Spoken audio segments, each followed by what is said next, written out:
Hello friends and history enthusiasts, how are you? I hope everything is going well. Today, we're embarking on a journey to the heart of the 100 Years' Warren era that fascinates me, where iron clashed against stone and arrows pierced armor. If you find this fascinating and awe-inspiring historical journey interesting, don't forget to like the video and subscribe to join our family. Also, thinking about the massive siege machines of that era, I'm curious, what's your favorite engineering marvel? Let's meet in the comments. Before the first sword was drawn, before the first archer pulled back his longbow, England was a land divided not only by class and region, but by the invisible threads of borrowed culture and uncertain voice. She had kings, but not yet a clear identity. She had glory, but it was still measured in French titles and foreign ambition. She bore the scars of conquest, Norman blood in her crown, French words in her court, Latin prayers in her churches. The land was English, but the soul had yet to declare itself. And then came the 100 Years' War. What began as a dynastic quarrel over thrones and treaties would grow into something far greater, a crucible of identity, a trial of memory, a century-long storm that would batter England until she no longer resembled the kingdom that had begun it. These were not simply years of battle. They were years of becoming. It was through defeat that she learned resilience, through resistance that she discovered her strength, and through loss that she found what was truly hers. This is the story of how England became England. Part 1 laid the foundation, charting the sparks that ignited the war and the political fault lines that split a continent. Part 2 traced the psychological divide, how war sharpened the line between English and French, turning neighbors into others and shaping the first stirrings of national feeling. Part 3 followed the rebirth of the English tongue as the common voice rose from the shadows of Latin and French to become the soul of a people. Part 4 honored the rise of the common soldier, the longbow bowman who stood in the mud and rewrote the rules of battle, proving that history is not made by nobility alone. And now Part 5 asks the most important question. What was left when the war was over? No crown was won, no empire secured, but something had shifted forever. England emerged from the 100 Years' War with less land but more self, with a clearer language, a stronger people, and a story to call her own. This is not the tale of conquest. This is the tale of identity forged in fire. A nation that did not find herself by expanding outward, but by looking inward and rising, bloodied, broken, but reborn. But while England was on the path to finding herself across the Channel, France was unraveling, not through war, but through silence. A silence left by a king's final breath, and a crown with no rightful head to wear it. The death of a king, and the crown left unclaimed. In the early spring of 1328, the bells of Notre Dame tolled not in triumph, but in mourning. King Charles IV of France, last son of the mighty Philip IV, had died without leaving behind a male heir. With his passing, the direct Capsian line, unbroken for over 3 centuries, came to a silent and uneasy end. The throne of France, sacred and symbolic, now stood without a crowned head. And in that void rose questions that would shake the very foundation of European order. For, in the game of kings, death was never the end. It was a summons to ambition. 3 times in succession, France had buried its kings without producing a surviving male heir. First Louis V, then Philip V, and now Charles IV. While the first 2 had sidestepped disaster through regency and political maneuvering, III left no such chance. He left behind only a pregnant wife, Queen Jeanne of Evo, and when her child was born, a daughter, the realm was left exposed, leaderless, vulnerable. But in the medieval world, blood was power and bloodlines were weapons. There were many who claimed a right to the throne, but only one who carried the royal Capian blood from both sides of the Channel. That man was Edward III, King of England, a claim forged in royal blood. Edward was no mere opportunist. He was the grandson of Philip IV of France through his mother, Isabella of France, who was the only surviving daughter of the late French king. Through her, Edward claimed a direct link to the Capetian line, a link older and arguably stronger than that of any other claimant. His case was not based on ambition alone. It was built on lineage, legitimacy, and law. But France would not bend. The French nobility, wary of English power and fearful of foreign domination, rallied behind a different name, Philip of Valois, cousin to the late king, a member of the royal family, but not of the direct line. His claim was through the male line, more distant but more convenient to those who wished to keep the crown firmly on French soil. To justify their choice, the French lords invoked a long, silent, and controversial clause of Frankish tradition, the Salic law. According to this ancient law, half memory, half myth, a woman could not inherit the French crown, nor could her sons claim it through her. It was a convenient shield.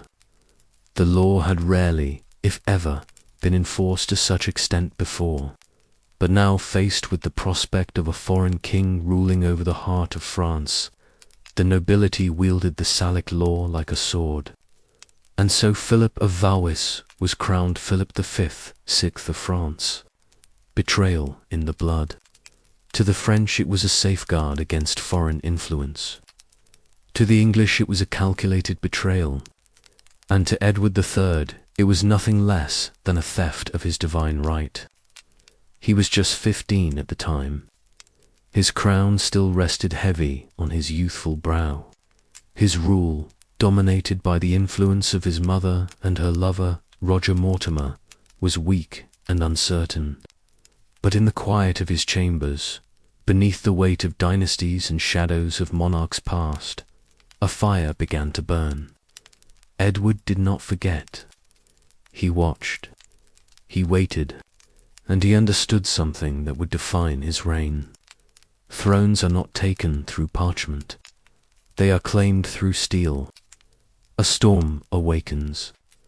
The seeds of the 100 Years' War were sown not in the fields of battle, but in the succession halls of Paris, in the whispering galleries of nobles, and in the bloodlines of monarchs long dead. The death of Charles IV did not simply end a dynasty. It lit the fuse for a war that would span 5 generations, 13 kings, and nearly every corner of Western Europe. Edward's claim had not died with the coronation of Philip V, Sixth. It had only been postponed. And in the years to come, that postponed claim would rise like a storm over France, carried on English ships, fired from longbows, and etched into the soul of a nation still waiting to be born.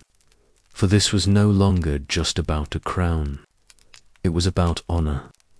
It was about legacy. It was about a king who would not kneel and a nation that would rise with him. But the storm that had begun with the death of Charles IV did not pass. It gathered, darkened, and crept slowly across the Channel, waiting for its herald. That herald came not from the sword, not yet, but from the veins of a king. For Edward III of England, the claim to the French throne was not built on ambition alone. It was woven into his very blood, and that blood ran through his mother, the formidable and controversial Isabella of France, daughter of Philip IV, sister to 3 successive kings of France. Isabella was no common queen consort. She was royalty born, raised in the shadow of Notre Dame, forged in the intrigues of the Capetian court. Her marriage to Edward II of England had been a political bridge between two kingdoms, but it had never softened her spirit. Known as the She-Wolf of France, Isabella was shrewd, proud, and deeply aware of her lineage.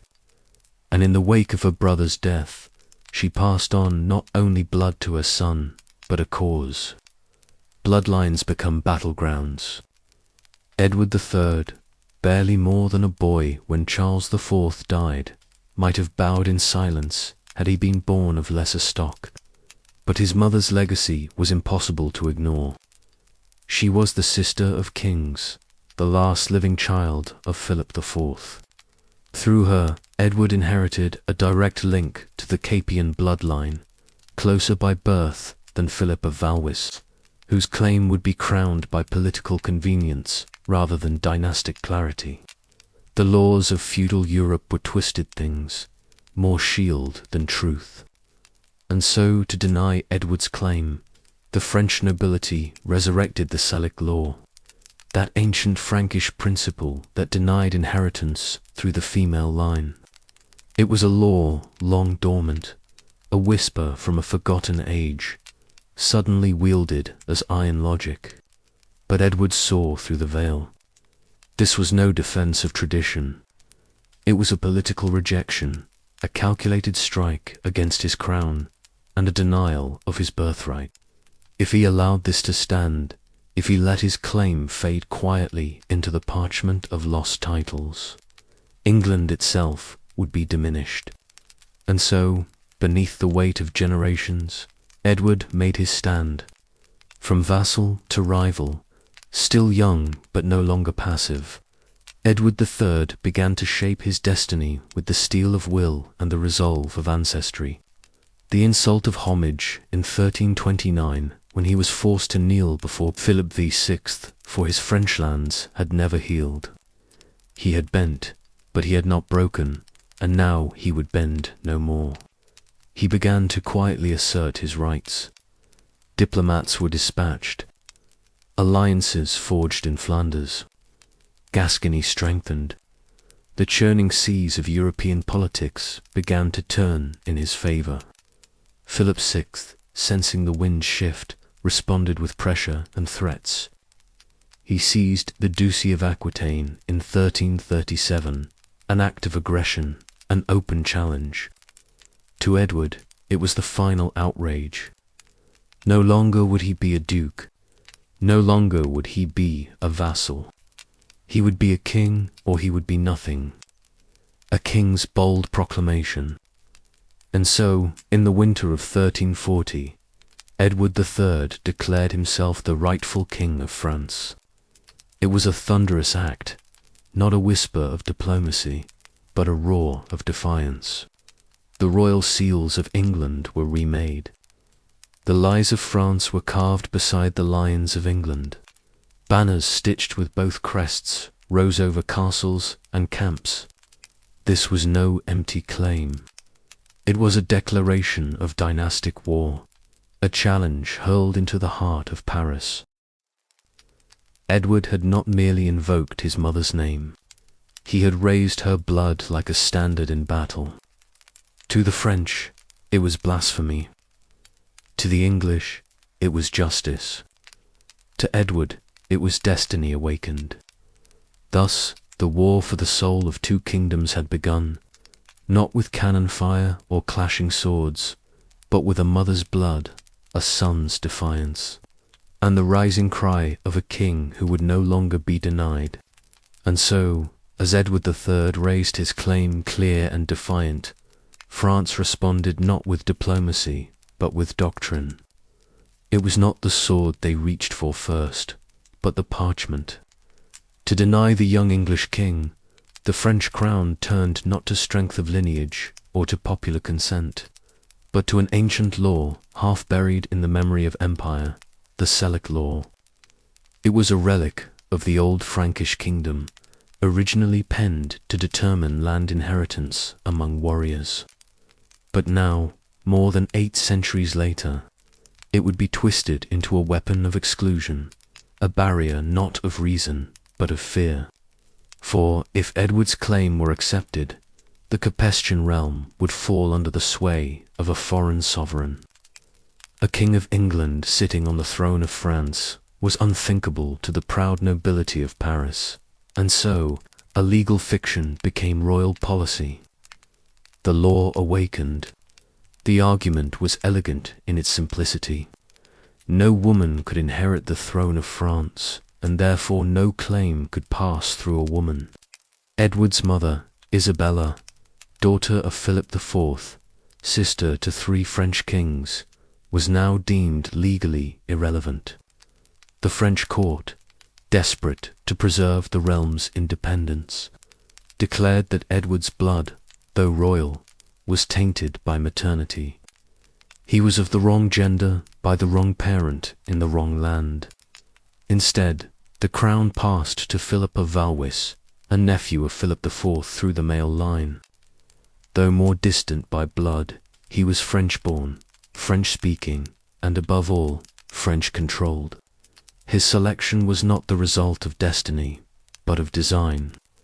He was the answer to a question France dared not answer honestly. And so in 1328, Philip V was crowned King of France in Reims, the sacred site of coronation amid the incense and chants of legitimacy. But beneath the velvet and the anointing oil, there was fear. Fear of England's response, fear of war, fear that the veil of law could not hide the truth of power denied. A kingdom's choice, a rival's resolve.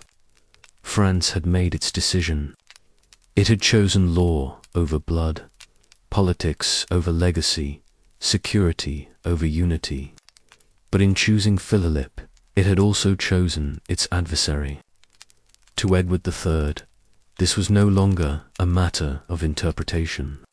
It was a betrayal, a deliberate exclusion from what was rightfully his, wrapped in the ceremonial robes of justice. The French lords had not merely rejected his claim, they had rejected the very bloodline from which it sprang.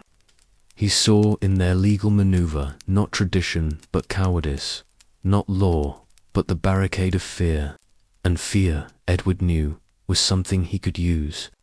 The fault line of Europe. With 2 crowns claimed and 1 throne contested, Europe itself began to tremble. The great fault line had formed not only between Edward and Philip, but between 2 visions of monarchy. One built upon inheritance and right, ancient and unbroken. The other built upon law, convenience and political necessity. The Salic law, once obscure, had become a wall that split not just kingdoms, but history itself. France, in securing its independence from England, had ignited a war that would rage for a century. In choosing Philip V, it had also chosen its fate. And so the stage was set. 2 kings, 1 crown, and a continent preparing to burn. The coronation of Philip V had not ended the crisis. It had only postponed the reckoning. For the crown was only the symbol. The true fire smouldered in the soil, and that soil stretched across the fields of Aquitaine and the markets of Flanders. Lands caught between kings, torn by fealty and trade, identity and survival.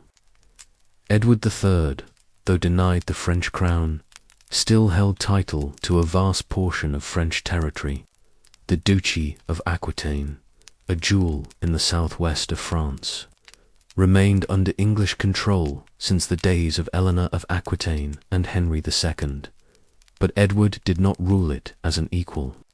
He ruled it as a vassal, a subordinate to Philip V, the very man who had stolen his throne. It was a humiliation cloaked in legality, and Edward bore it like a chain around his neck. Aquitaine, a crown's wound. Aquitaine was more than land.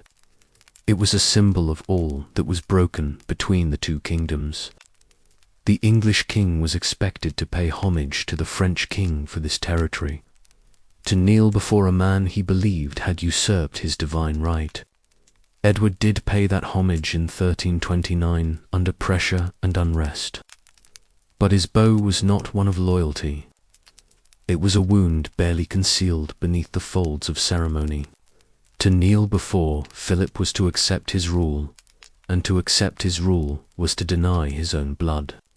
As tensions mounted, both sides accused the other of violations. Smugglers arrested, towns seized, laws rewritten, insults exchanged. Aquitaine became a chessboard of grievances, every move watched with suspicion, every gesture seen as a threat. The French crown, emboldened by its legal victory, began to tighten control over Aquitaine, claiming new jurisdictions, threatening confiscation, and treating Edward more as a rebellious tenant than a sovereign prince. It was not governance, it was provocation. Flanders, the merchant battlefield. But the heart of tension did not lie only in the warm vineyards of Aquitaine. It beat just as fiercely in the icy winds of Flanders, a region economically bound to England and politically tangled with France. Flemish merchants depended on English wool as their lifeblood. The English depended on Flemish looms to weave their prosperity, but Flanders, nominally under French suzerainty, was a battleground of loyalty. Its cities leaned toward England for trade. Its counts leaned toward France for survival. Philip VI sought to assert control, attempting to choke English influence by disrupting trade. In response, Edward courted the powerful merchants of Ghent and Bruges, weaving a new kind of alliance, one of coin and cloth, not crowns. Flanders became a stage where kings fought not with armies, but with embargoes, bribes, and rebellions. Philip's interference was met with riots. Edward's gold bought loyalty, and beneath it all, a fragile network of loyalties trembled on the edge of collapse. A powder keg of pride. Neither king could back down. Philip, the newly crowned monarch, could not allow his vassal to act like an equal. Edward, the wounded claimant, could not endure the humiliation of bowing to the man who sat on his throne. Every town seized, every tax disputed, every ambassador recalled was one step closer to war. The conflict was no longer a question of legitimacy or inheritance. It was a question of honor, of control, of the right to command not only lands and lords, but the very future of Western Christians. The air between the two realms thickened, not with words, but with steel unspoken. The rift deepens. By 1337, the cracks had become chasms. Philip VI, declaring Edward unfaithful in his duties as vassal, officially confiscated Aquitaine, stripping the English king of his lands in France. It was the final insult, a gesture that shattered all pretense of peace, and Edward, at last, let the mask fall. No more diplomacy, no more homage, no more silence. If France would not yield the crown by blood, then England would take it by war. The confiscation of Aquitaine was not merely an act of sovereignty. It was a declaration of contempt. By seizing Edward's lands in France, Philip VI had cast aside the last veil of diplomacy. He had dared to humiliate the King of England on the international stage, declaring him a disobedient vassal, unworthy of title or land. But in doing so, Philip had miscalculated. He had forgotten that Edward was no longer the boy who had once knelt at Amy. He was now a king grown bold, a monarch hardened by betrayal, a warrior sharpening his crown into a blade. The last bow has been drawn. When news of the confiscation reached Westminster, it was met not with fear, but with fury. Edward gathered his lords and councillors, and pronounced at last what had long burned in his soul. The realm of France is mine by blood, not by favour. If it will not be given, then it shall be taken. Webian, no longer would he bow, no longer would he plead. The age of appeasement had ended. What began as a legal insult had now become a matter of national pride, of royal defiance, and of divine justice. The heralds were sent. Alliances carefully nurtured in the Low Countries were awakened. Letters were dispatched to the Pope and to the courts of Europe. The banners of war began to rise. The Lion and the Lies. In October 1337, Edward III formally declared war on France, proclaiming himself the rightful king of France and sovereign over its lands. This was not merely an act of rebellion. It was a cosmic claim, a royal judgment that he, not Philip, carried the mantle of Charlemagne and the House of Cape. From the towers of English castles to the docks of Bordeaux and Bruges, the news spread like wildfire. England would fight not to defend, but to claim. The heraldry of the realm changed. Where once flew the red lions of England alone, now came the fleur-de-lis of France, stitched side by side, a symbol of dual kingship, of ambition unbound. This was no mere border dispute. It was a battle for the soul of two kingdoms, the forge of destiny. Edward's declaration echoed beyond the walls of palaces. In the hearts of knights and commoners alike, a sense of destiny stirred. For the first time in generations, the English crown stood for something greater than feudal politics. It stood for a righteous cause, a challenge hurled at the highest throne of Europe. Recruitment swelled. Ports bristled with ships. Smiths beat swords with reverence. From Gascony to Killala, the world braced for thunder. Philip too answered the call.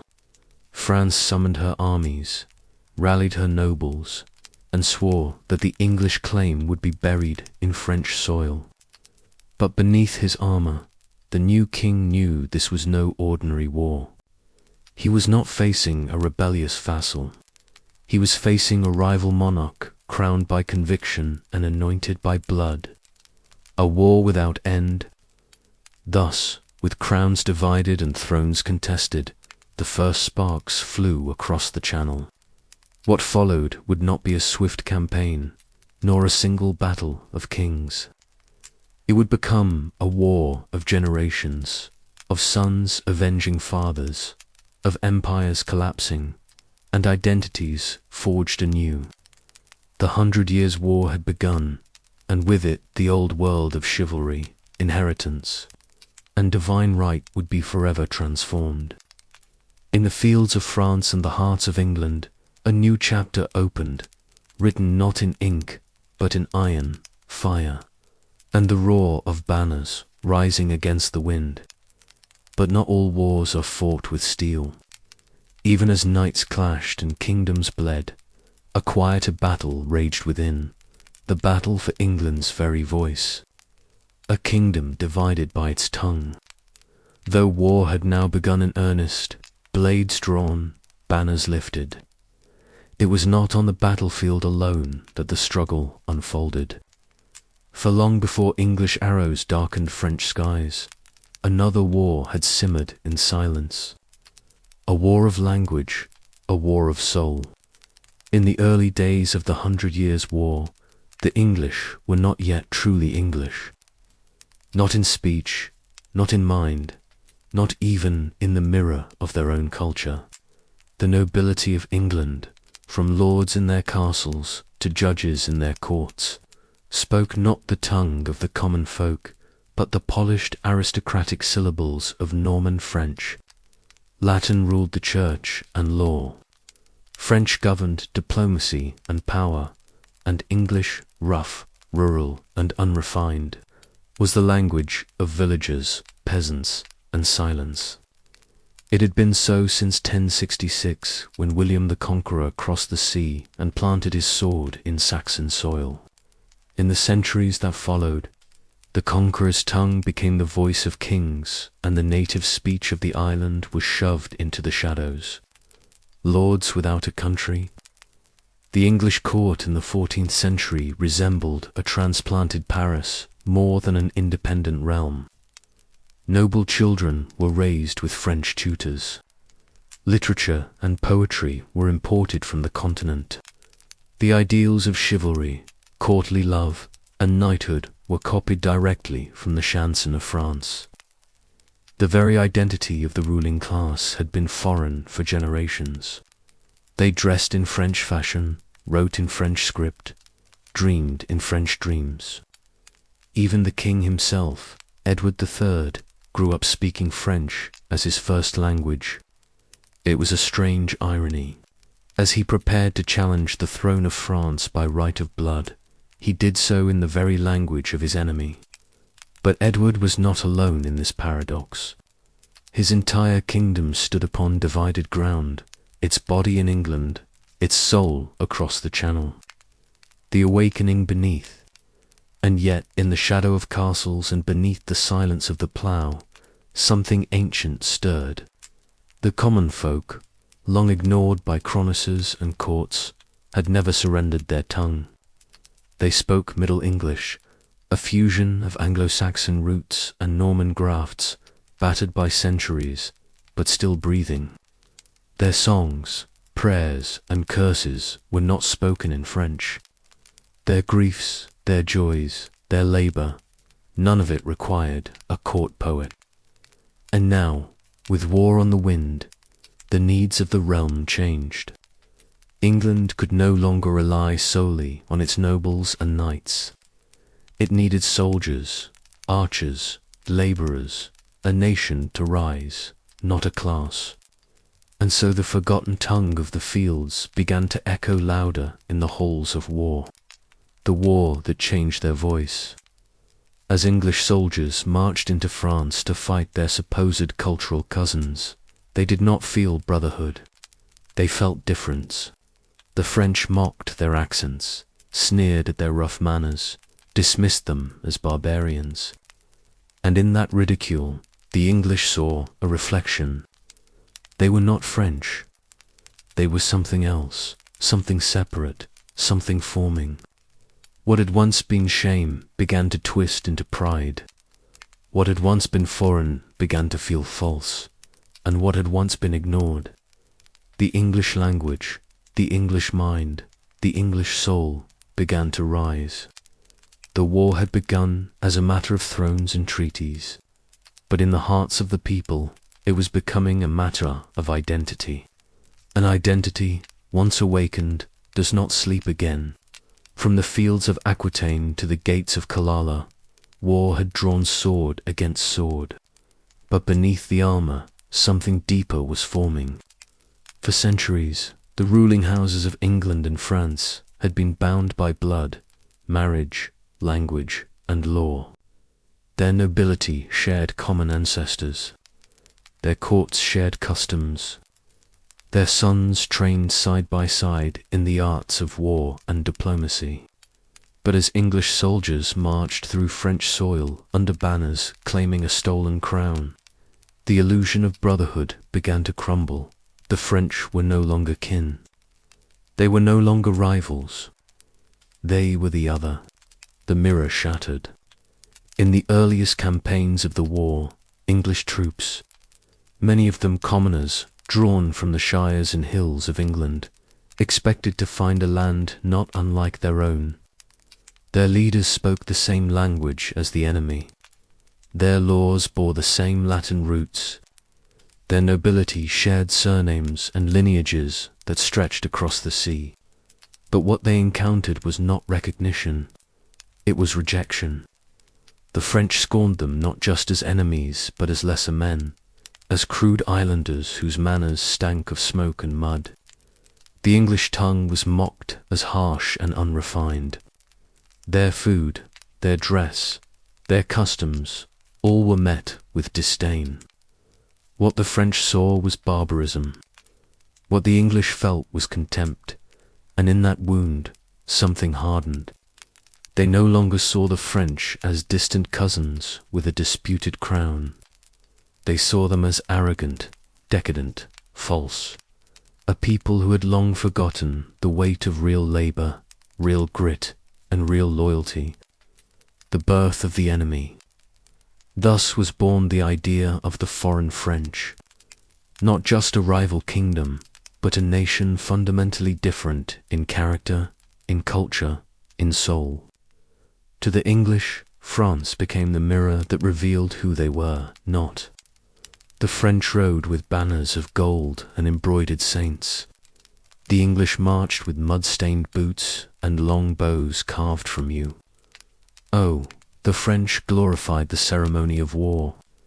The English exalted the effectiveness of it. The French believed honor lived in ancestry. The English began to believe it lived in action. The chivalric myths of shared nobility died in the fields of Brittany and the smoke of pillaged towns. Where once had stood two houses of one empire, now stood two peoples forged in opposition, an identity carved in war. This growing sense of us and them was not abstract. It was hammered into the minds of soldiers by fire and blood. Every skirmish reinforced it. Every insult deepened it. Every victory confirmed it. The French, so proud of their lineage, were now seen as soft, deceitful, and faithless. The English, long scorned as crude and unworthy, now saw themselves as the heirs to a new kind of strength, earned, not inherited. And this shift did not stop at the battlefield. It crept into song, into poetry, into the tales told in taverns and around winter hearths. The Frenchman became the villain of the national story, the enemy of English virtue, the foil to English honor, the line drawn. In truth, the differences between the two peoples had long existed. But war gave them meaning. War gave them weight. War gave them voice. By fighting the French, the English had begun to discover themselves, not through treaties, not through bloodlines, but through resistance. And so the war that had begun as a royal dispute was now becoming a crucible of identity. England was no longer a shadow of France. It was becoming its opposite. By now the swords had struck deep, and the banners of both kingdoms were torn by wind and fire. But the most lasting wound of this long war was not found in the flesh. It was carved in the mind. What had once been two crowns, bound by blood and custom, now stood as opposites, divided not only by armies, but by identity. The fields of France had become more than battlegrounds. They had become mirrors. And in those mirrors, the English saw what they were not and began to grasp what they truly were. The transformation had begun. A war that redefined kinship. In centuries past, France and England had been intertwined. The Norman invasion had bound them. The Angevin Empire had overlapped them. Their nobility intermarried. Their clergy studied the same Latin texts, and their knights upheld the same chivalric codes. But war unravelled those ties thread by thread, with every French noble who scorned the English tongue, with every village raised in Gascony, with every bitter campaign fought in lands once shared, the illusion of kinship dissolved. No longer were they cousins quarrelling over inheritance. They were strangers fighting over the right to define the future of Europe. Borders without maps, and so a new kind of boundary began to emerge, not drawn on parchment, but etched in belief. It was a psychological border, intangible yet undeniable, a frontier of perception, loyalty, and self-understanding. To be English was now to be not French. To be French was to be the enemy. To cross from one to the other was not a step. It was a betrayal. This border was fortified not by stone but by story. The songs sung in English taverns no longer romanticized French knights but ridiculed them. The sermons in English churches painted France as Babylon, a land of corruption and false kings. Even children grew up knowing the word Frenchman not as a neighbor but as a warning. It was the kind of border that outlasts treaties, the kind that endures long after the war is done. A kingdom begins to dream of itself. As the war dragged on decade after decade, England began to see itself not as a shadow of France, but as a nation apart. This shift was subtle yet seismic. Parliament began to speak more often in English than in Latin, and chronicles once written for foreign. Courts began to celebrate native victories. The English soldier, once nameless beneath the banner of a French-speaking king, now became a symbol of defiance, skill, and common strength. Even the long bow wielded by peasants and feared by knights became a kind of national icon, proof that the soul of England lay not in courtly refinement, but in rugged resolve. The war did not just forge heroes. It forged a people, from King's War to People's War. In the beginning, the 100 Years' War was a feud of nobles, a dynastic quarrel wrapped in silk and gold. But as years turned into generations and boys became fathers of fallen sons, the war became personal. It bled into the homes of blacksmiths and shepherds, into the prayers of widows and the songs of orphans. It became England's war, and France was no longer a royal opponent. It was the other against which Englishness could finally take shape. The birth of a line that could not be undrawn. Thus, in the crucible of blood and language, raids and resistance, a psychological border emerged, unseen but powerful, where once the Channel was a waterway between rulers. Now it was a gulf between nations, not merely England and France, but English and French, to peoples, to minds, to destinies. As the psychological border between England and France deepened, it did more than divide. It defined. What had begun as a royal feud, a quarrel of dynasties, was now something far greater. It was becoming a national awakening. The war, long and merciless, had burned away illusions, had stripped kingdoms of their borrowed robes, and forced peoples to see themselves clearly, brutally, proudly, unflinchingly. And within that crucible, a new spirit was rising. A spirit not born of treaties or thrones, but of toil and blood and stubborn pride. It was not yet called nationalism, but it was something older, deeper. It was called belonging.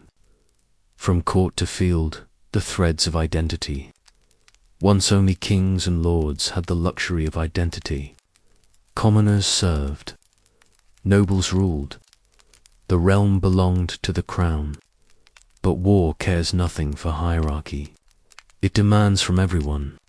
Taxes from the poor, sons from the hearth, courage from the desperate. And so, as longbow bowmen bled beside knights and villagers, fed armies marching to distant fields, something unexpected occurred. The boundaries between classes blurred, if only for a moment. And in that moment, they saw each other. The noble who once spoke only French now rallied troops in English. The common soldier who once fought for bread now fought for home. And the peasant who once feared the law now bore arms in the name of the realm. Each man came to see himself not just as subject to a king, but as part of something larger, something called England. The soldier as symbol. It was on the battlefield, above all, that this new Englishness took shape. The victories at Crecy and Poitiers were not only military triumphs, they were cultural revelations. There, the pride of France had been shattered not by armored knights, but by immen with long bows, sons of farmers and shepherds who had risen from obscurity to make kings kneel. These were not elite warriors born to glory. They were the sons of England, and their arrows carried not just death, but identity. Each shot that felled a French nobleman declared, "This is who we are, and we are not like you." The longbow became more than a weapon.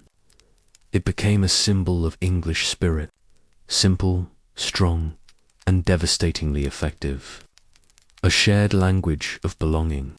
As the war raged on, English speech itself became a banner, no longer confined to taverns and fields. It crept into law, into chronicles, into the royal court. By the late 14th century, Parliament was conducted in English. Royal proclamations were issued in English, and poets like Chaucer gave voice to the people in a tongue that once had no place in literature.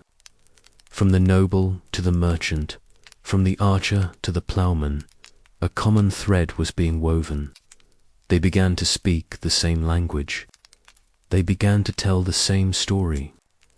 And in doing so, they began to realize they belonged to the same land, not just as tenants or servants, but as a people, the crown below the crown. Even as the war wore on, through famine, through plague, through betrayal, this sense of Englishness endured. It was not perfect. It was not pure, but it was real. It lived in the pride of archers returning home. It burned in the poems of clerks and the ballads of minstrels. It whispered in village markets and echoed in London halls. It was the crown beneath the crown, not made of gold, but of shared struggle and stubborn survival, becoming England. The 100 Years' War had torn two kingdoms apart, but in doing so, it had drawn one people together.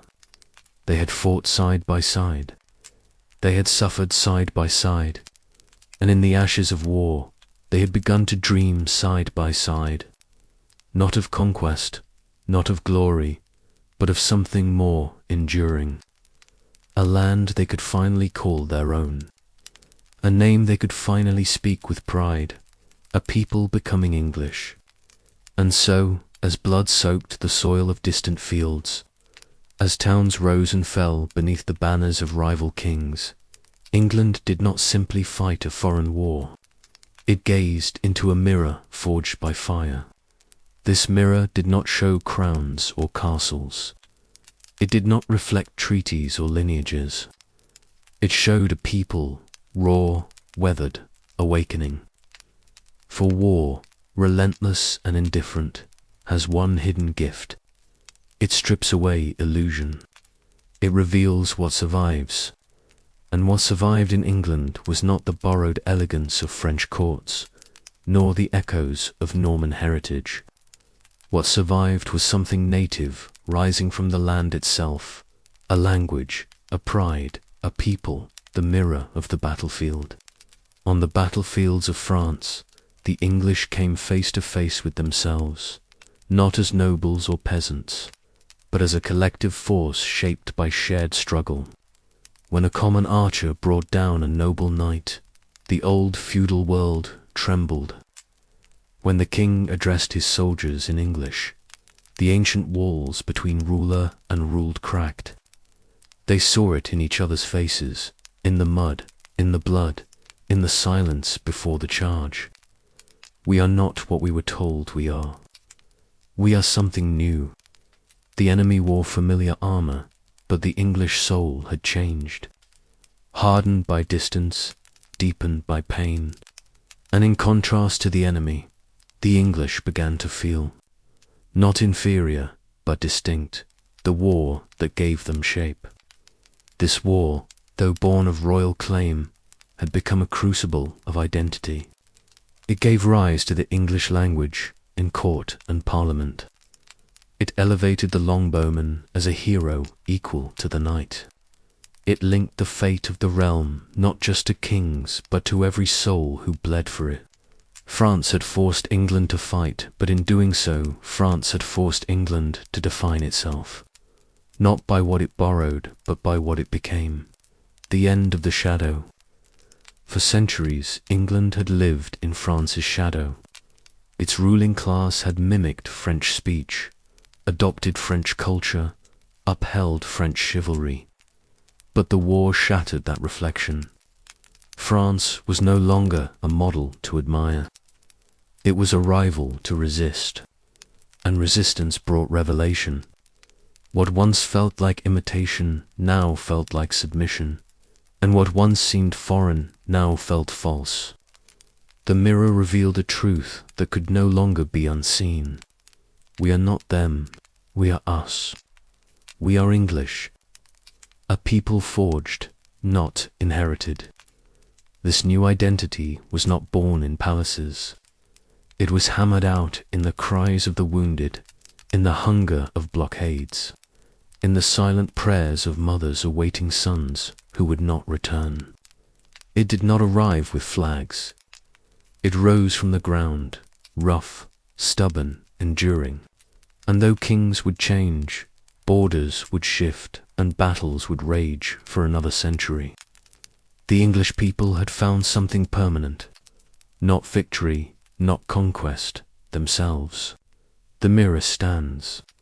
Still the war would go on. The swords would not yet rest. But the soul of England had been glimpsed, and once seen, it could not be unseen. The mirror that war had raised would not break. It would stand through plague and revolt, through dynasties and reformations, as a silent witness to a people who had finally met their own reflection. And in that reflection, they saw not a copy of another land, but a nation in its own right. A voice rising from within, a kingdom becoming England. But before that voice could rise, before the people could speak their truth in the tongue of their own soil, they lived in a kingdom where words were borrowed and silence was law. Tongues of empire, before English had a voice. Before the fire of war lit the soul of England, before archers carved their names into history, before the language of the common folk dared enter the halls of kings, there was silence. Not the silence of peace, but the silence of suppression. In the centuries leading up to the 100 Years' War, England was ruled not only by monarchs, but by foreign tongues.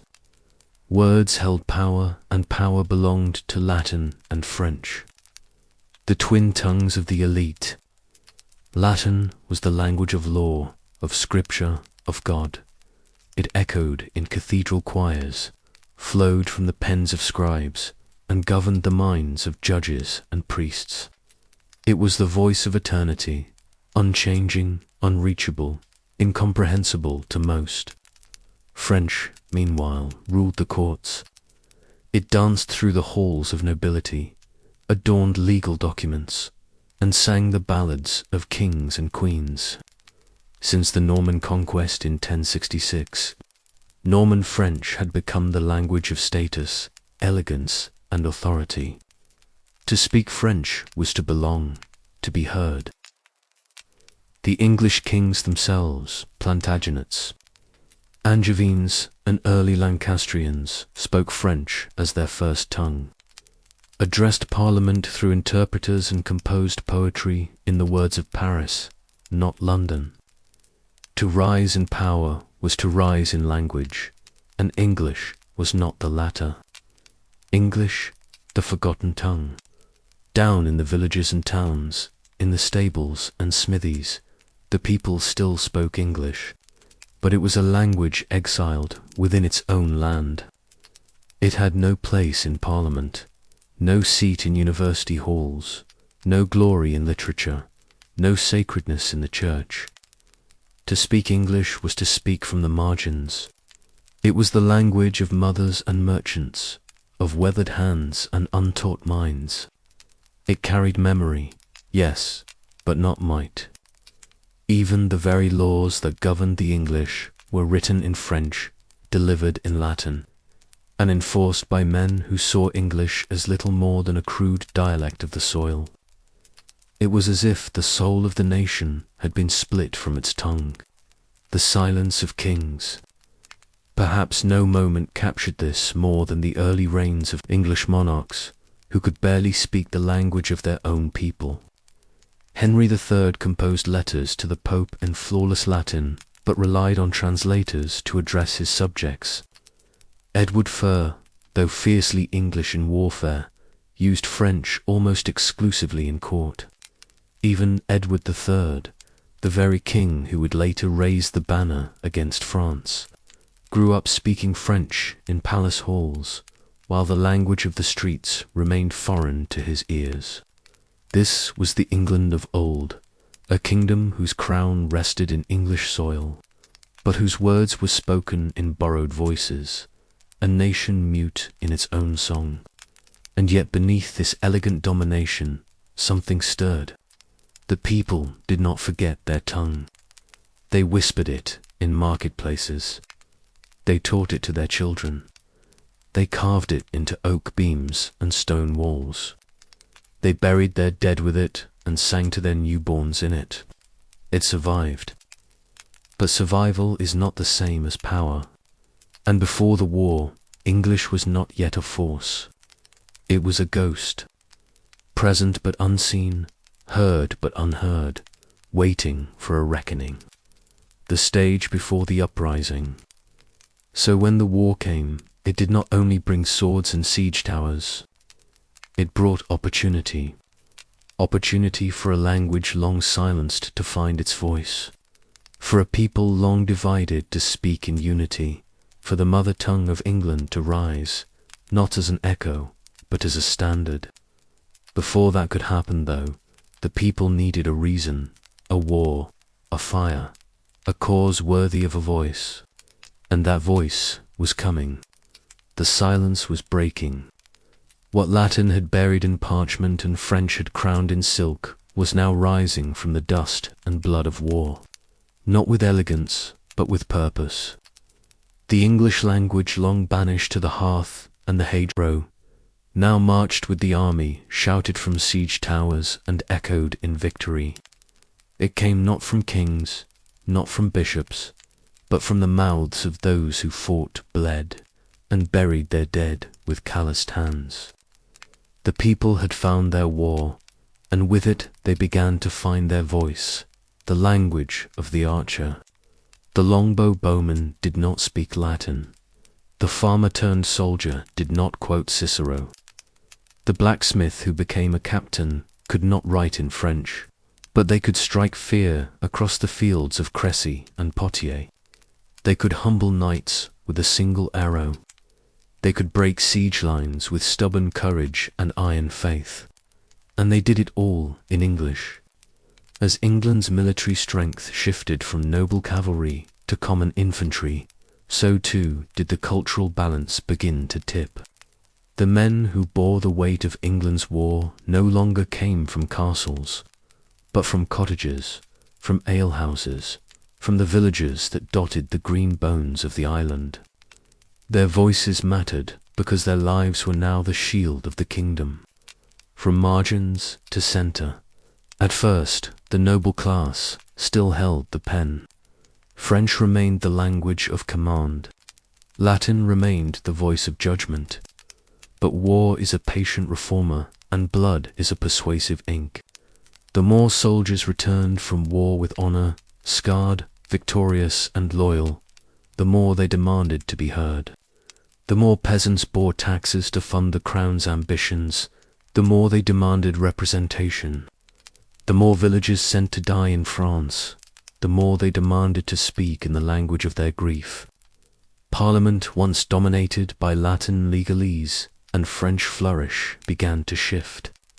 By the mid-14th century, English, not French, was increasingly spoken within its chambers, not because it was fashionable, but because it was necessary.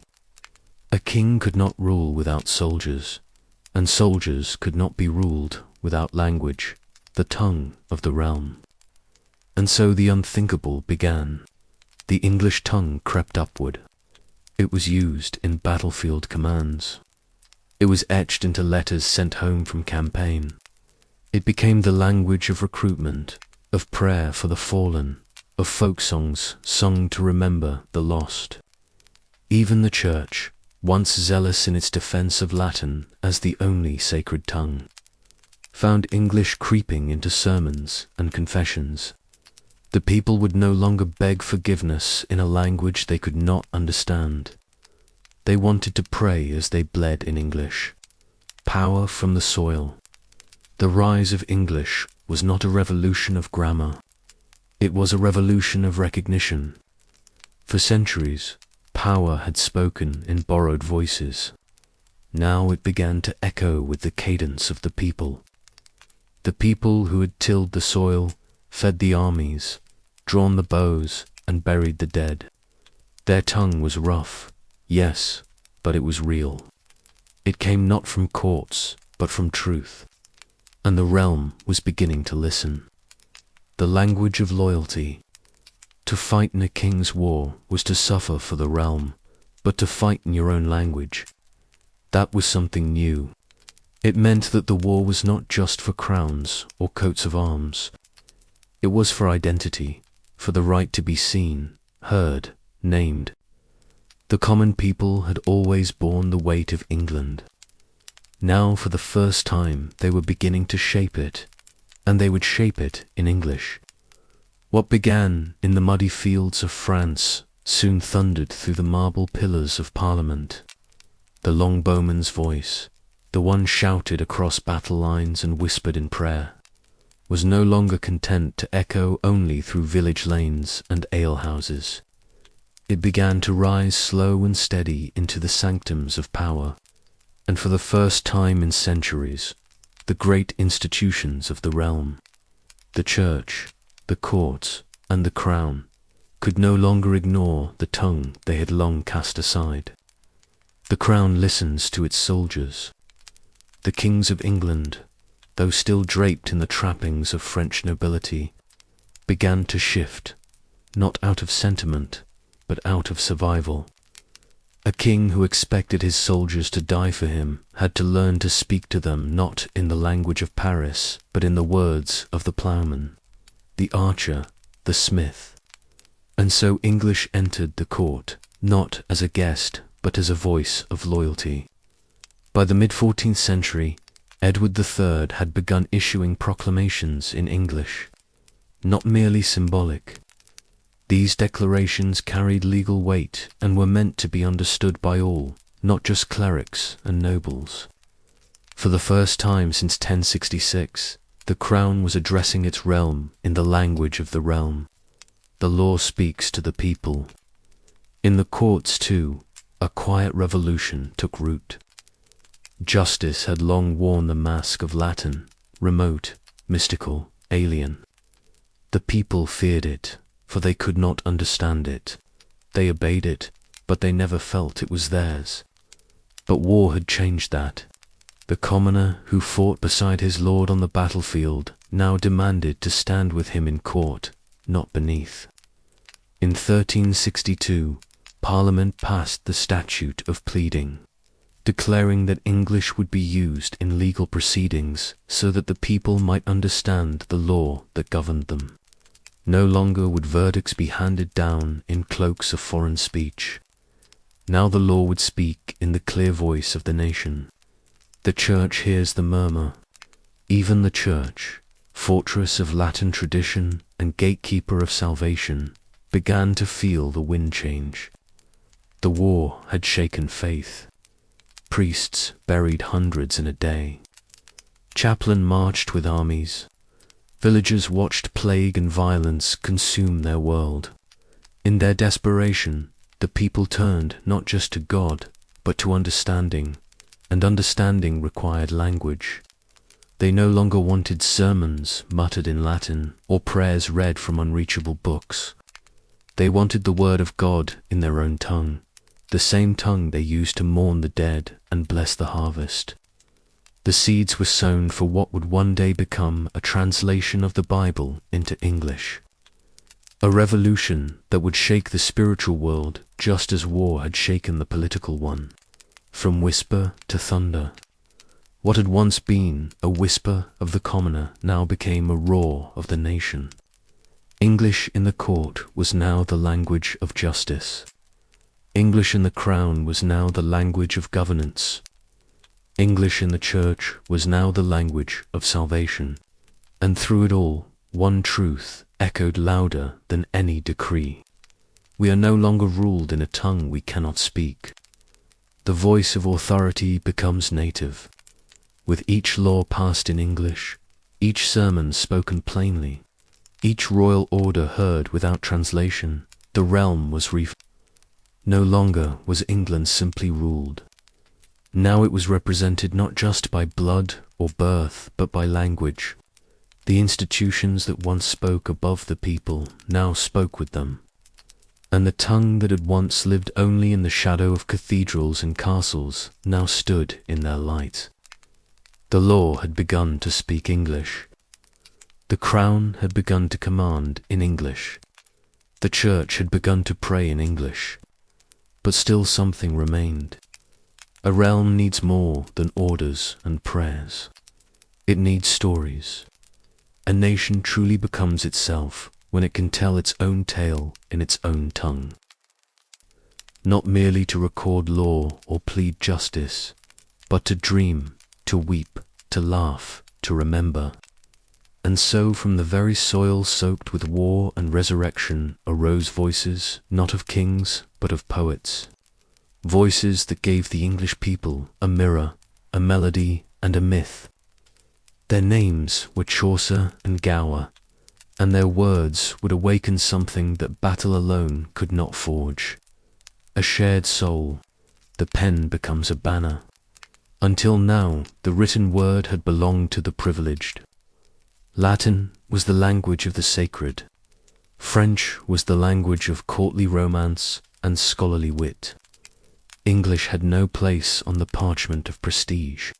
But the 100 Years' War had changed the balance of power, and where power flows, art soon follows. Geoffrey Chaucer, once a soldier and diplomat, turned his gaze inward to the people. Not lords and ladies alone, but pilgrims, millers, wives, students, and merchants. In his hands, their voices were not mocked, but honored. In the Canterbury Tales, he wrote not in Latin for the learned, nor in French for the noble, but in English for the English. Not just any English, but living English, earthy, rhythmic, full of wit and wisdom, of scandal and sanctity. Through Chaucer, the people saw themselves flawed, noble, comical, and profound. Through his pen, the nation learned it could laugh in its own language, grieve in it, love in it. He did not simply write poetry. He wrote identity. Gower, the moral mirror. And alongside Chaucer stood John Gower, a poet of conscience, a man of 3 tongues, who chose English not because it was easy, but because it was needed. His Confessors Amantis, the lover's confession, written in elegant English verse, showed that the tongue of the common people could carry the weight of morality, philosophy, and classical tradition. No longer would English be confined to the marketplace. Now it could ponder the soul. Now it could tell of kings and gods and eternal truths. Through Gower, English became a language not just of power, but of virtue, from mouth to memory.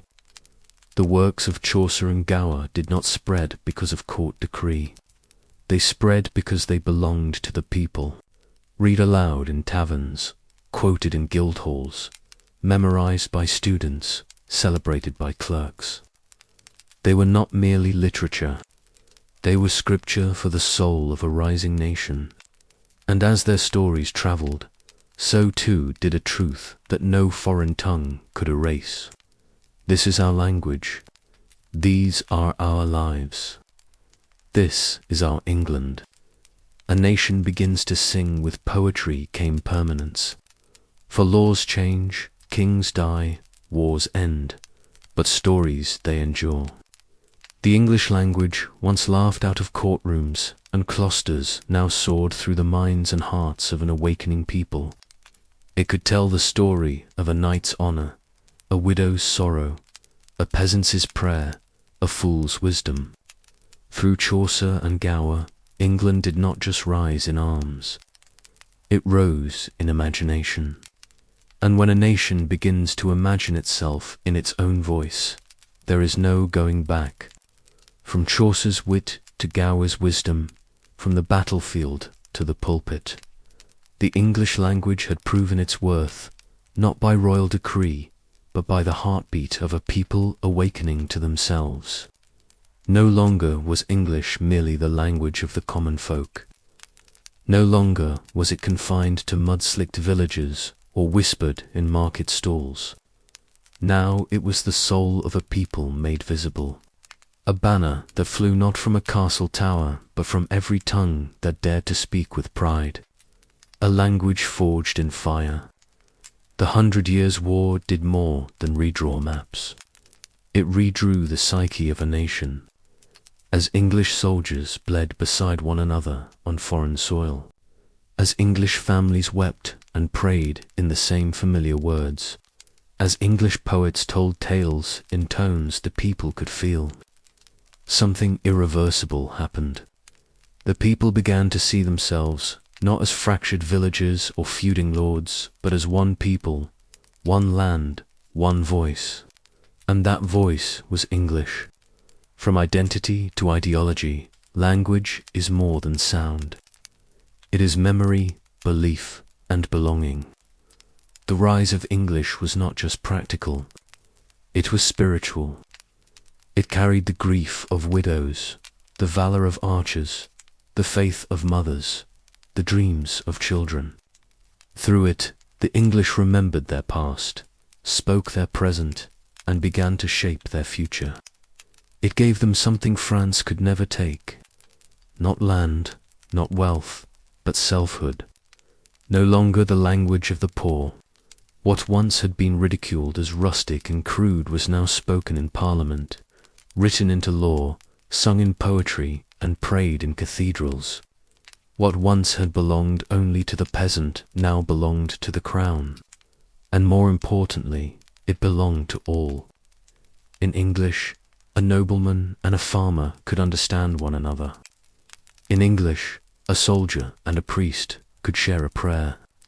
In English, a mother could teach her child both faith and pride. It was the great equalizer, the thread that wove together class, region, and role. The language of belonging across the realm. Identity no longer depended solely on who your lord was, or what blood ran in your veins, or what lands you owned. It depended on what language you lived in. And if you lived in English, you were part of something vast, something sacred, something enduring. To speak English, they began to say, is not just to be understood. It is to belong. The war had created soldiers. The war had created widows. But most of all, the war had created Englishmen, not by birthright, but by voice, the sword and the word. By the late 14th century, the shift was complete. The battles had proven the strength of the common man. The poets had proven the soul of the common tongue. And the people had proven that unity could be forged not just by law or crown, but by language. A language that told the story of who they were. A language that no longer bowed to France. A language that no longer whispered in the shadows. English had risen, not as a dialect, but as a declaration. One realm, one voice. As the war raged on, and kings changed, and battles rose and fell, one truth endured. The people of England now had a voice of their own, a voice strong enough to carry loss, wise enough to shape law, beautiful enough to carry poetry, sacred enough to speak to God. And united in that voice, they were no longer just subjects. They were a And yet before that voice rose above the clash of kingdoms, before the language of the people echoed through courtrooms, churches, and songs, there was a time when war itself spoke only one tongue, the tongue of the noble, the age of iron and honor, when war belonged to nobles, before the long bow sang, before muddy boots trampled the pride of mounted lords, before the name of the common man was etched into the scroll of war. Battle belonged to the few. War in the old world was not a burden shared by the nation. It was a privilege reserved for the elite. In the centuries before the 100 Years' War, the battlefield was a stage of honor, not of necessity. Knighthood was not merely a rank. It was a performance, a dance of plumes and pageantry, of banners unfurled and lances poised. To die in war was noble. To win in war was divine, but only if you wore a coat of arms, the theatre of chivalry. These were the days when the sword was ceremonial, and the lance was the key to glory. Knights trained from childhood in the arts of war, jousted in tournaments as if preparing for a play, not a campaign. Armor gleamed, trumpets sounded, and when they rode into battle, it was as if heaven had granted them wings. To fight was not merely to defend. It was to prove bloodline, to rise by merit of birth, not by courage, to win applause from courts, not from countrymen. And the battlefield reflected this aristocratic dream. It was a place of hierarchy where commands flowed downward, like divine will, and valor was measured in silk and scars and mounted charges. The forgotten majority, and what of the rest? The blacksmith who fashioned swords but was never meant to wield one. The shepherd who guarded flocks but not borders. The farmer whose fields fed kings but whose sons were untrained, uncounted, They watched from the sidelines, spectators in a war not meant for them. Their names would not be recorded. Their stories would not be sung. Their blood, if spilled, would be washed away by the next harvest, because war was not theirs to fight. A military built on class. This system, elegant in theory, disastrous in practice, stood for centuries.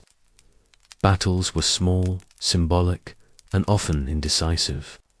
Armies were gathered not for strategy, but for spectacle, and the nobility, ruling both crown and conflict, assumed their divine right to dominate war, just as they did land and law. But they had grown blind, blind to the changing world, blind to the rising tide of unrest, blind to the strength gathering not in castles, but in cottages. And as the 14th century dawned, that blindness would be punished. The storm begins to shift. For the 100 Years' War was not a war like those that came before. It was not a brief campaign for reputation. It was a crucible, one that would melt the gilded armor of aristocracy and forge a new warrior from the clay of the common man. The knights would still ride, but they would no longer ride alone. The field of honor was about to be invaded, not by cowards or fools, but by heroes in rags.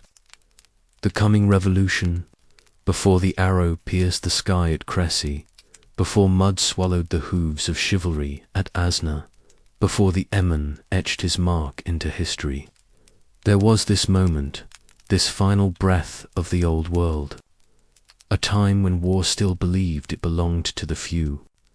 That illusion was about to be shattered, and from the ruins would rise a new truth.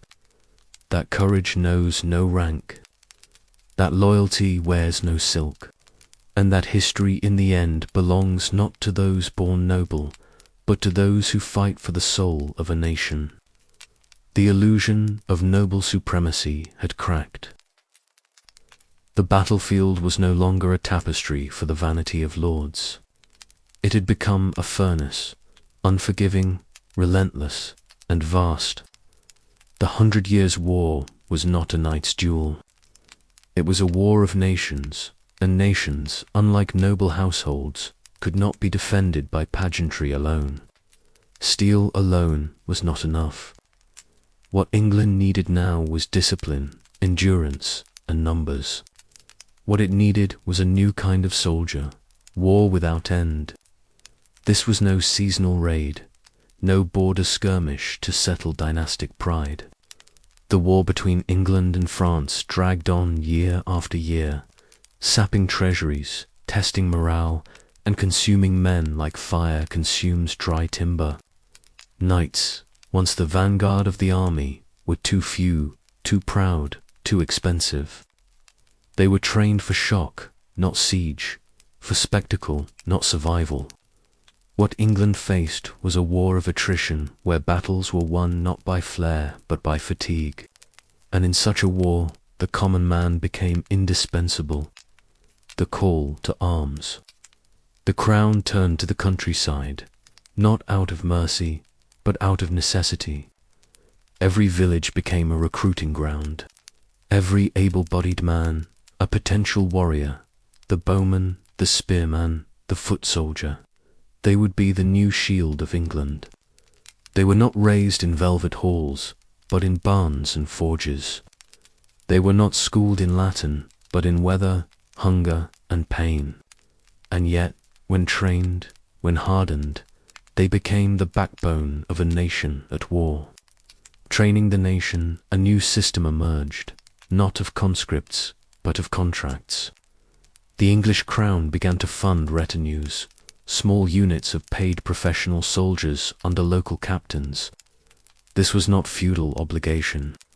It was service for coin, for cause, and for country. Training grounds replaced tournaments. Discipline replaced ceremony. Commanders began to value stamina over surname, accuracy over ancestry. Men who once hunted rabbits now learned to fell knights. Ploughmen became pikemen. Tanners became The nation was at war, and so the nation became an army. The birth of the English soldier, and from this crucible a new identity was forged. Not just Englishmen, but English soldiers. They were not mere bodies to fill the ranks. They were craftsmen of war, methodical, brutal, efficient. These were the men who would hold the line at Crecy, who would break the charge at Poitiers, who would humble the flower of French chivalry at Agen. They wore no gilded armor. Their names were seldom sung, but their actions would rewrite the story of English warfare forever. When war became work war, once the sport of nobles had become a trade, it was sweat before glory, repetition before romance, endurance before victory. And in this trade, the common man, once overlooked, became master. He knew how to march. He knew how to dig trenches, pitch camp, shoot in volleys, withstand siege. He was not born to war, but he was forged by it. And unlike the noble who sought honor, he sought results, a kingdom in uniform. By the end of the 14th century, the English army no longer resembled a feudal parade. It was a machine, lethal, disciplined, proud. And its gears were turned not by dukes or baronses, but by the hands of the common soldier. In this transformation, England did not merely gain an army, it gained a new kind of hero. One who wore leather instead of silk, one who marched in mud, not marble. One who knew that victory was not granted by birth, but earned by grit, unity, and fire. From the mud-soaked training fields of England came not just hardened men, but a weapon so simple, so unassuming that no noble could have predicted the ruin it would bring. It was not forged in royal smithies. It bore no crest, no jeweled hilt, no blessing from any crown. It was made of you, wood, not steel. A weapon of the forest, wielded by farmers, fletchers, and foresters. Yet in their hands it would become the scourge of knighthood and the death nail of Catholic warfare. It was the English longbow, a tool of the commons, a weapon of kings. At first glance, the longbow was laughable to the elite. No knight would stoop to draw it. No noble would boast of it in song. But the English crown saw its worth, because where the lance could fell one man, the long bow could fell 100. Its arrows flew farther than any crossbow bolt. Its rate of fire was unmatched, up to 10 shots a minute in the hands of a master. Its range, deadly at over 200 yards, its penetration, capable of punching through armor from a distance that made cavalry charges irrelevant. It was a weapon of precision, terror, and volume. And most importantly, it was cheap. For the price of one knight's armor, England could arm and train a dozen archers. The breaking of chivalry, and so it began. In 1346, at the fields of Crecy, the flower of French nobility, arrayed in shimmering plate and atop powerful steeds, charged with the fury of centuries-old pride. They expected retreat. They expected surrender.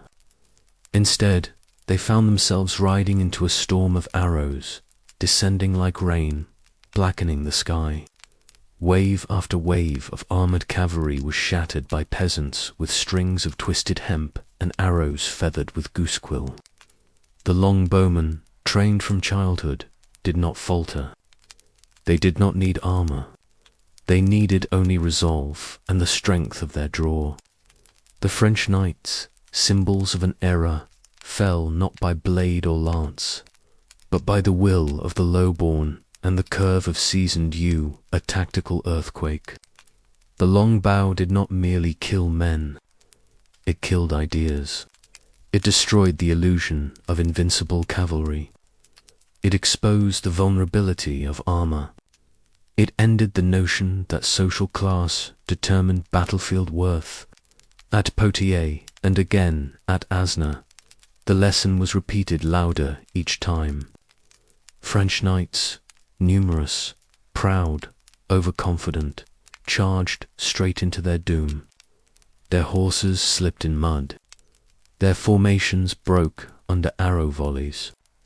And when they reached the English line, if they reached it at all, they were already bled, broken, and beaten. A new warfare is born. The longbow was not just a weapon. It was a doctrine. Fire in volleys, position on high ground. Use terrain to trap cavalry. Let the enemy come to you and let them die on the way. No longer was warfare about individual valor. Now it was about coordination, training, and ranged supremacy. It was about armies, not heroes. It was about the commoner, not the count, and the English mastered it. The rise of the archer. To wield the longbow was to wield power once unthinkable for the low-born. These men were not side characters in war. They were its architects. And so the longbowman, once a woodsman, a shepherd, a hunter, became England's deadliest weapon. He did not need a title. He needed draw, strength, discipline, and calm under pressure. And in return, he received something no war had ever given his kind before. Respect. The longbow had reshaped the battlefield. But it was the man behind the bow who reshaped history. From the shadows of the noble court, the common soldier had risen. Not by inheritance, but by merit. Not by rank, but by resolve. And now, across 3 legendary fields, that resolve would shake the foundations of medieval warfare. 1346. The field of Crecy. It began at Crecy. A storm was coming. Thousands of French knights galloping with fury, banners snapping in the wind, convinced of easy victory. They faced a smaller, weary English army. Their enemy, a force of archers and footmen, mud-stained, exhausted, undersupplied. No match surely for the elite of France. And yet, when the charge began, the sky turned black. Volley after volley of arrows fell like iron rain, tearing through armor, blinding horses, splintering formations. The noble charge broke upon a wall of arrows and grit. English discipline triumphed. French pride shattered. And in that moment, the myth of knightly supremacy began to crumble. Versailles was not a duel of lords. It was a revolution from below. 1356, the snare of Poya. 10 years later, the lesson had not yet been learned. At Poitiers, the French outnumbered the English again. They held the field, commanded cavalry, surrounded their enemy. But Edward, the Black Prince, wise beyond his years, trusted his archers and his infantry. They laid traps, chose ground, and stood firm. As the French charged, the same fate awaited them. Arrows rained down, horses panicked, formations collapsed. The English surged forward. Not nobles, not champions. Soldiers, men of grit, not grandeur. When the smoke cleared, the King of France, Jean II, was a prisoner, captured not by a duke or knight, but by the relentless machine of trained ordinary men. Poitiers had proven it beyond doubt. Victory belonged to the professional, not the privileged. 1415, the miracle of But it was at Agincourt that destiny itself bent toward the common man. On October 25, 1415, King Henry V stood outnumbered and trapped. His army exhausted, starving, sick. Before him, the largest assembly of French nobility in a generation. The field was a swamp. The night had rained. The ground clung to boots and hooves like a curse. And then the English took their positions, not in armor, but in discipline. The long bowmen planted their stakes, knocked their arrows, and waited. The French charged into mud, into chaos, into death. Trampled by their own horses, crushed by collapsing ranks, they fell before they even reached the line. And those who did meet the English met, not polished knights, but soldiers who fought like stone, unyielding, silent, fatal. When the battle ended, thousands of French nobles lay dead, and the English their losses numbered in the hundreds. It was not a miracle. It was the work of men trained by hardship, united by discipline, and unshaken by fear. The new hero of England, from Crecy to Poitiers to Agincourt, the message was carved into blood and earth. The knight was no longer king of the battlefield. The hero now wore no title. He walked among the ranks. He drew the bow. He held the line. He was the English soldier. These victories were not flukes. They were the coming of age of a nation that had finally placed its faith in the hands of its people. A crown earned by many. And in return, the people earned something the nobility never expected. Pride, honor, a place in history. From this point on, the myth of war would never be the same. No longer did greatness ride a horse. It walked in boots. From Crecy's blood-soaked earth to the mud of Agincourt, the path had been carved not by kings, nor by heraldic lions, but by mud-crusted boots, worn hands, and silent courage. What began as necessity had become identity. What began as strategy had become legacy. The English common soldier, once nameless, faceless, voiceless, now stood tall among the figures of national pride, not merely as a tool of war, but as the very heart of the realm. No longer the shadow of the knight. For centuries, the peasant had lived in the long shadow of the knight. He tilled land he did not own. He paid taxes to lords who barely knew his name. He fought wars he did not choose and died deaths history did not record. But the 100 Years' War changed that balance forever. The bow in his hand had not only pierced French armor, it had shattered a social order. No longer could nobility claim a monopoly on courage. No longer could bloodlines dictate who was worthy of song. Now courage was earned in formation. Honor was forged in discipline. And heroism wore a simple tunic. A nation looks down and sees itself. After England did not simply celebrate its king, it celebrated its men. Ballads were sung not just of Henry, but of the imam who stood at his side. Poets did not write only of bloodlines, but of blisters, frozen fingers, and unshakable will. These were the stories the people recognized as their own. And so began a quiet revolution, not in Parliament, but in the English soul. For the first time, the soldier and the citizen were one, the banner of Englishness. The image of the archer, the footman, the dirt-smeared warrior became the living symbol of England itself. It was not the crown that marched into France. It was the baker, the shepherd, the blacksmith. And they did not return the same. They came back with pride, not arrogance, honor, not title, memory, not mythology. And in the hearts of the people they were etched, not in marble, but in blood, sweat, and quiet nobility. These were men who had not asked for glory, but in their refusal to flee, in their ability to endure, they had become England's banner, a new kind of patriotism. This was the birth of something deeper than victory. It was the rise of a national soul, not based on kings or saints, but on the shared sacrifice of the ordinary. The peasant who once bowed before his lord now stood with shoulders squared. The archer who once feared the knight now walked beside him.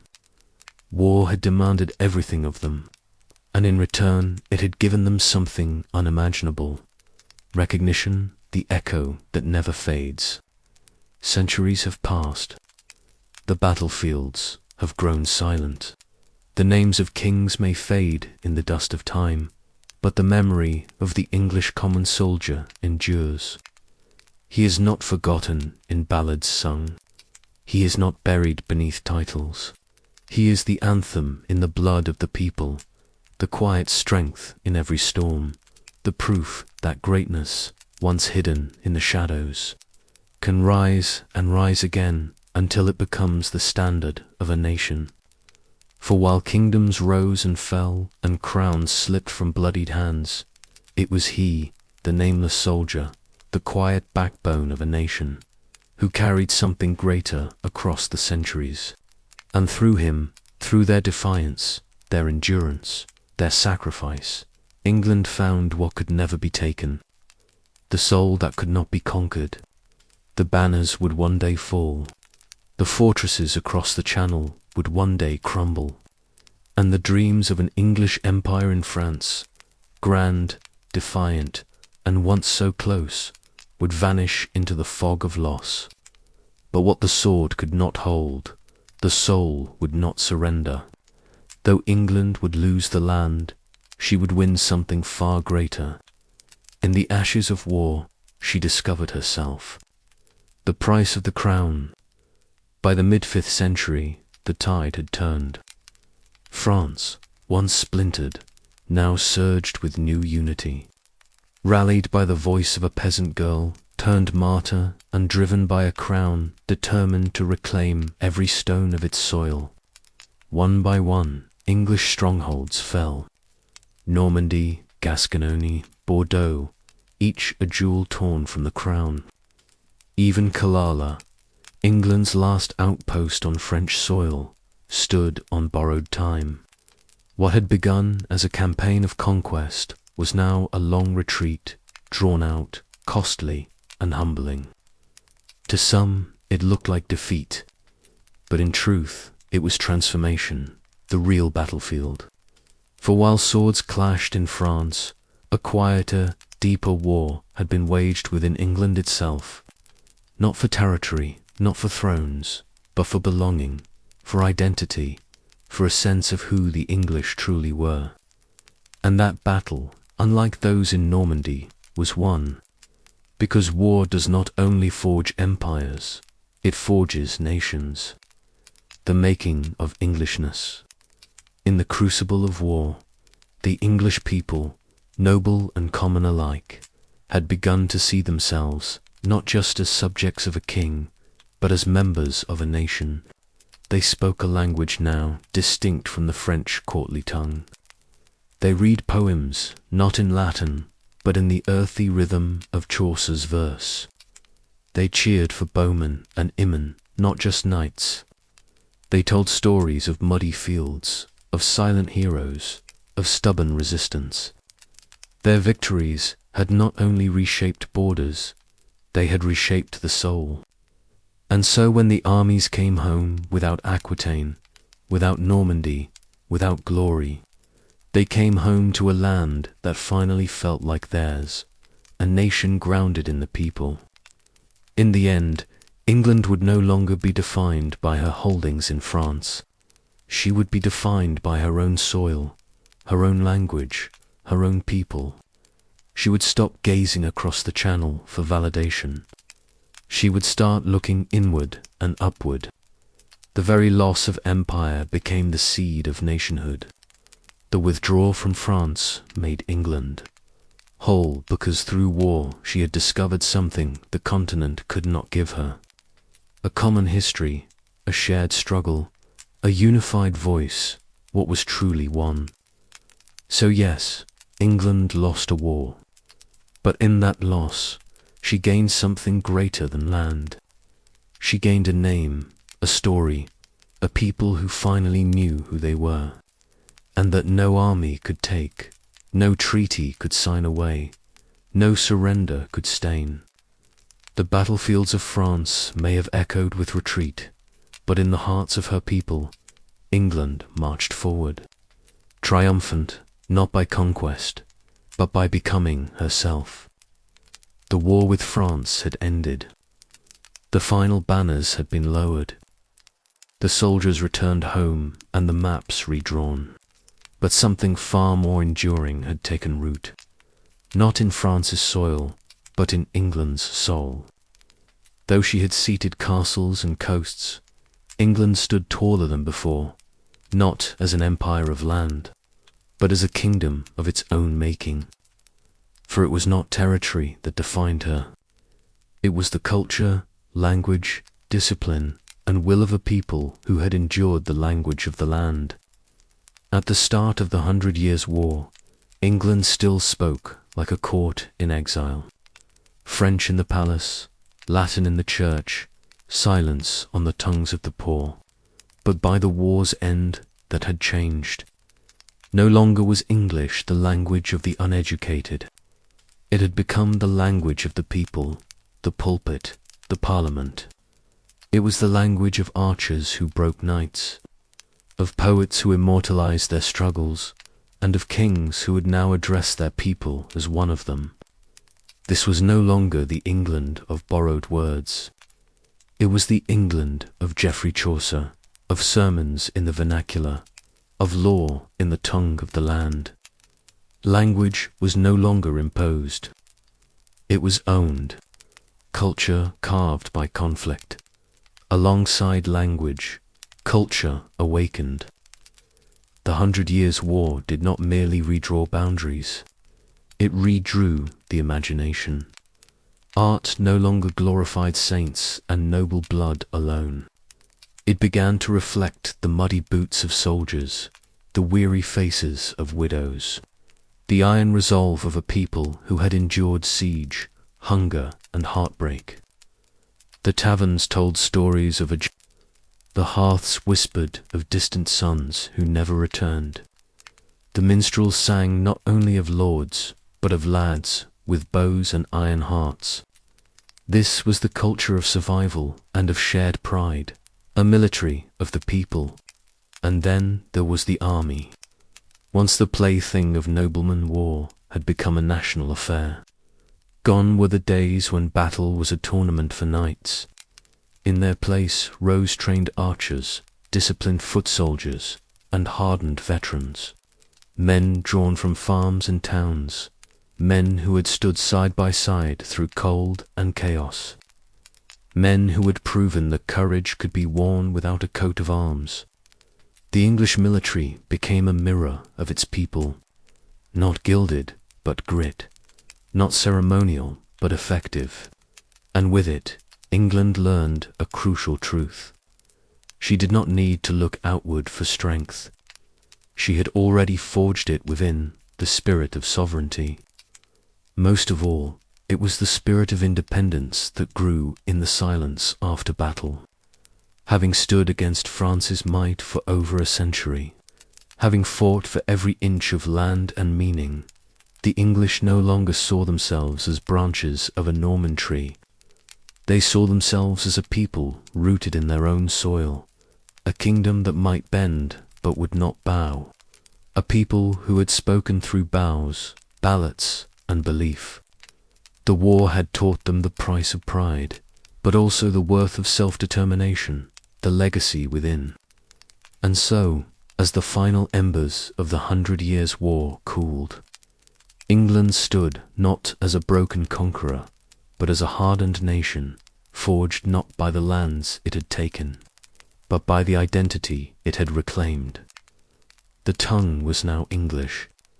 The army was now of the people. The stories were now their own, and the soul of England, was now sovereign.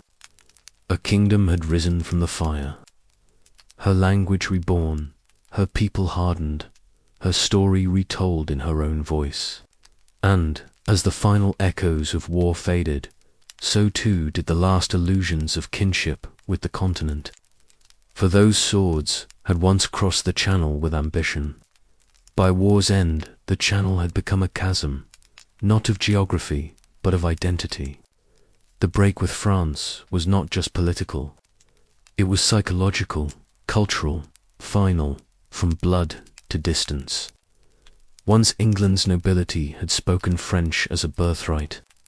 The Norman conquest had stitched the English crown to French lands, and for centuries the kings of England saw themselves as lords of two realms. They married into French dynasties. They governed lands across the Channel. They dreamt of thrones that stretched from Dover to the Lear. But dreams can become chains, and war is a forge that melts illusions. The 100 Years' War shattered the idea that England and France were bound by destiny. In its place rose a new truth. To be English was to be something different, something no longer tethered to the French crown. The wounds that liberated it was not diplomacy that severed the bond. It was blood, battle, and the long years of sacrifice. For over a century, the English had buried their sons in French soil. They had bled for lands that no longer loved them. They had raised banners in castles they would never keep. And at last they asked, for what? Not out of defeatism, but awakening. Not with shame, but with clarity. The war had revealed that France would never again be ours. And more importantly, we would never again want it to be from foreign tongue to native voice. This transformation was etched most clearly in language. Where once Parliament debated in French, now it spoke in English. Where once kings issued proclamations in the language of Paris, now they addressed their people in the voice of London, of York, of the Shires. The people no longer needed a court translator to understand their monarch. They needed only their mother tongue. And with that shift came a deeper one. England stopped trying to be a second France. She chose to become her first self, the end of a continental illusion. Even the nobility, once loyal to the dream of a dual kingdom, began to turn inward. The burdens of defending foreign soil had become too great, the rewards too fleeting, the connection too strained.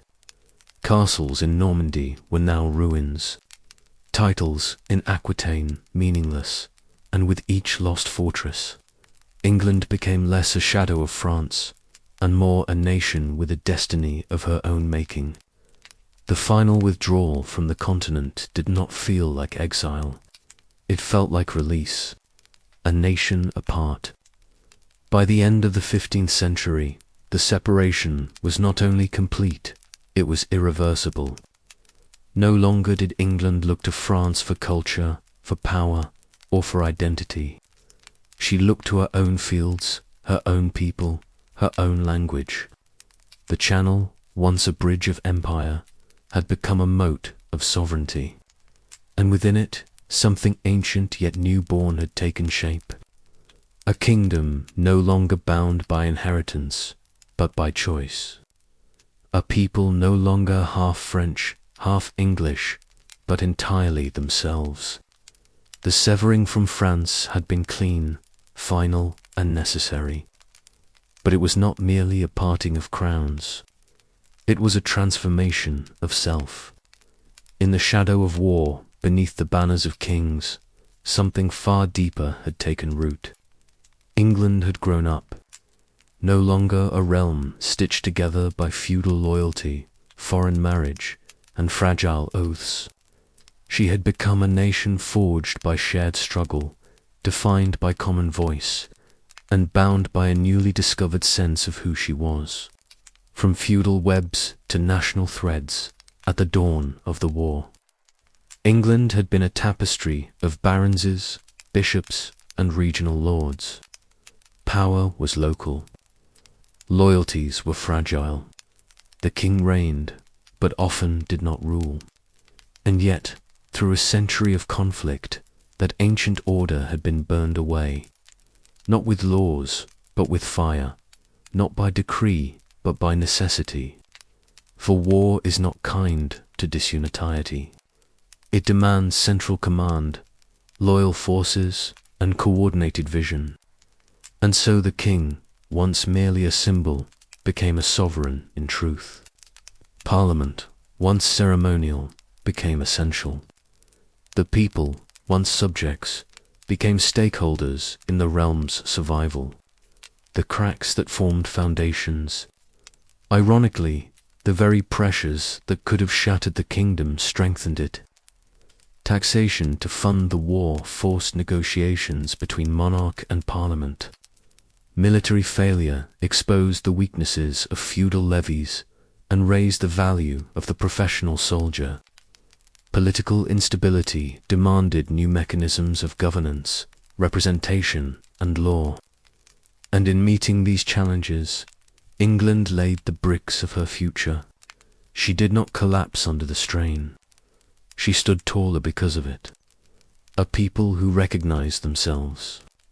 And as the institutions matured, so did the people. They no longer saw themselves merely as villains, tenants, craftsmen, or lords. They saw themselves as English, bound not by local allegiances, but by a collective memory of war and resistance, unified not by bloodlines, but by a common tongue, a shared grief and a rising pride. It was not just the parliament that found a voice. It was the people in churches, in alehouses, in markets. Their stories were no longer whispered in foreign tongues or buried beneath noble deeds.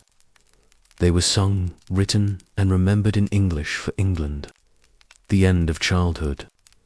The 100 Years' War had begun in the world of chivalry and feudal splendor, of jousts and heralds, of oaths sworn over goblets, of kings dreaming of ancestral claims. But it ended in the world of common men, of supply chains and gunpowder, of diplomacy and taxation, of the rising will of a people who had come to see themselves not as fragments under a throne, but as limbs of one body. England had lost much. Territory, treasure, countless lives. But she had gained something immeasurable. She had gained coherence. She had gained identity. She had gained maturity. Not just a kingdom, now a nation. By war's end, England was no longer just a kingdom on a map. She was a story, a culture, a collective soul. She had stepped out of the long shadow of France, survived the crucible of war, and emerged not as the empire she once tried to be, but as the nation she was always meant to become, not defined by what she conquered, but by what she endured, not crowned by gold, but by unity, voice, an unbreakable memory. And so, as England emerged from the ashes of war, more unified, more defined, more resolute, a deeper transformation took place, not in the halls of power, but in the heart of memory. For nations are not built by blood alone. They are built by the stories they choose to remember and the meaning they make of suffering. England had matured, yes, but now came the most sacred act of all, to remember, to carry, to myth. From chronicle to legend, the 100 Years' War was not forgotten.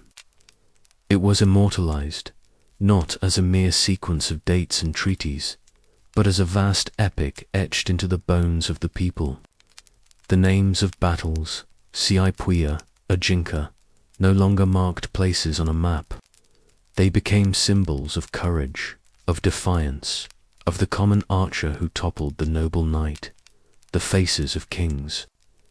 Edward III, Henry Viv became icons, not just rulers, but storytellers of national greatness. Even the defeats were not buried in shame. They were woven into the myth, proof not of weakness, but of resilience. A mirror held to the nation. The war had become a mirror reflecting back not just suffering, but meaning. It told the English people what they had endured. It told them who they had become. It said, "You were peasants. Now you are patriots. You were divided. Now you are one. You were ruled. Now you believe the war did not end when the last arrow flew. It lived on in ballads, parliamentary oaths, painted glass, sermons, and street plays. And most of all, it lived in memory, woven into the English soul. It would be told from hearth to hearth, from generation to generation, not with bitterness, but with reverence. Children would grow up not knowing Aquitaine, but knowing the valor of their ancestors, not memorizing treaties, but singing of the bowmen who stood in rain and mud and made kings tremble. This was no longer history. This was inheritance, the birth of national memory. Other nations have myths of origin. Rome with Romulus and Rami, France with Charlemagne, Greece with Marathon. But England found her myth not in founding, but in fighting. Her story was not of birth, but of becoming, of claiming identity, not from a single day, but from a century of trial, of tears, of triumph hard won. A war that never truly ended. And so even as treaties were signed and borders drawn, the H-100 Red Years' War never truly ended. It remained in every church where English was now spoken, in every soldier's tomb carved with pride, in every parliament session echoing with the voice of the people. It lived in the language. It breathed in the ballads. It marched in the heart of every Englishman who centuries later would still look back and say, "We were shaped there. We bled there. And in bleeding, we became." Thus ended the longest war, not with silence, but with story. And in that story, a nation was born. But the tale does not end at the closing of treaties or the silence of the battlefield. For what the 100 Years' War truly gave England was not something that could be measured in territory or treaties. The war did not give her a throne in France. It did not deliver crowns or castles, nor did it leave her with the riches of empire. What it gave her was something less tangible, but infinitely more enduring. It gave her a soul. What began as a royal feud became the crucible in which a fragmented feudal realm was melted down and reforged into a nation. Through loss, she gained memory. Through blood she found voice, and through struggle she earned identity, what the 100 Years' War truly gave England. The 100 Years' War did not give England a throne in France. It did not deliver crowns or castles, nor did it leave her with the riches of empire. What it gave her was something less tangible, but infinitely more enduring. It gave her a soul. What began as a royal feud became the crucible in which a fragmented, feudal realm was melted down and reforged into a nation. Through loss, she gained memory. Through blood, she found voice. And through struggle, she earned identity.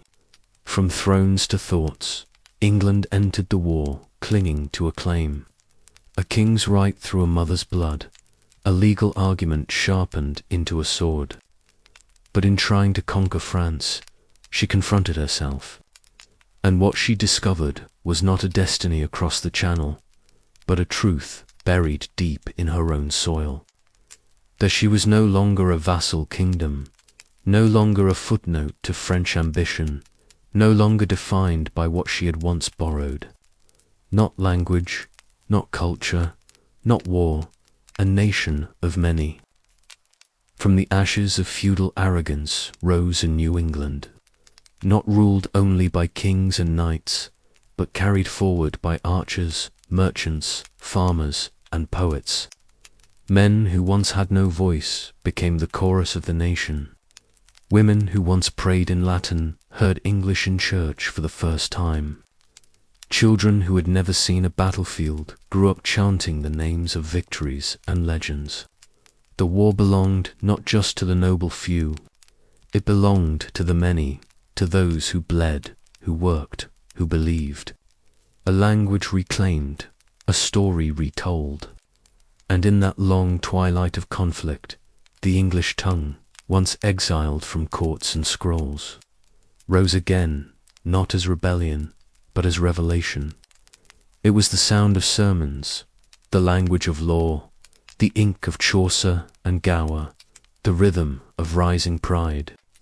No longer would Englishmen need to speak like foreigners to be heard. No longer would Latin veil the laws of their land. No longer would France be the mirror by which they judged themselves. They had become their own reflection. Beyond the battlefield, the war taught England more than strategy. It taught her who she was when the banners fell. Not a kingdom chasing ancient claims, not a noble dream of empire, but a people bound by memory, voice, and will. The victories at Crecy and Agincourt were not just military triumphs. They were symbols of a turning world where common men could shape the fate of nations and long bows could shatter centuries of armored tradition. The legacy that endures when the final treaty was signed. When the last soldier crossed the Channel, England may have walked away with less land, but she carried back something immeasurable. A language reborn, a people awakened, a nation no longer borrowed, but built. From war came wounds. From wounds came stories. And from those stories came England. Not the England of conquest, but the England of consciousness. Not an empire over others, but a nation unto herself. Although the heavy armor and dusty banners of the 100 Years' War remain in the dusty pages of history, Europe's national consciousness was shaped during those days. Completing this frightening and suffocating panorama, we witnessed how patient and ruthless history can be. Take care of yourselves until we meet again on the next voyage of discovery.